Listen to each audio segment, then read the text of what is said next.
Lakini kubwa kuliko yote ni kemea tabia mbaya ambayo watu wanaichukua AI, wanaenda kuleta michezo ya ajabu, wanachora mapicha si mazuri kwa ajili ya kufanya bullying kwa rais wetu Samia Suluhu Hassan.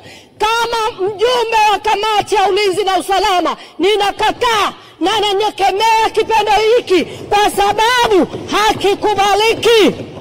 Kama viongozi kwenye taifa hili, kwenye Biblia wapo, kwenye msahafu wapo, kwenye Qurani wapo, waheshimiwe. Aheshimiwe rais wetu wa Jamhuri ya Muungano wa Tanzania, sio kumfanyia bullying kwa sababu ni mwanamke, eti kwa sababu kawaje. No, ninakataa kitendo hiki kwa sababu si afya kwa taifa letu. Rais wetu yupo eti kwenye mitandao, mara kachorwa katuni hii, mara katuni hile. Na kemea, washindwe na walegee.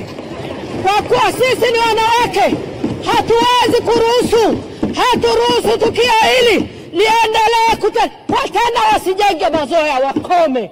Wasijenge mazoea, kwa sababu wakijenga mazoea, Mheshimiwa Mwenyekiti, watazoea kidogo kidogo, baadaye tutaona wameingia chumbani, watoke. Ninasema hayo Mheshimiwa Mwenyekiti, asante sana kwa nafasi.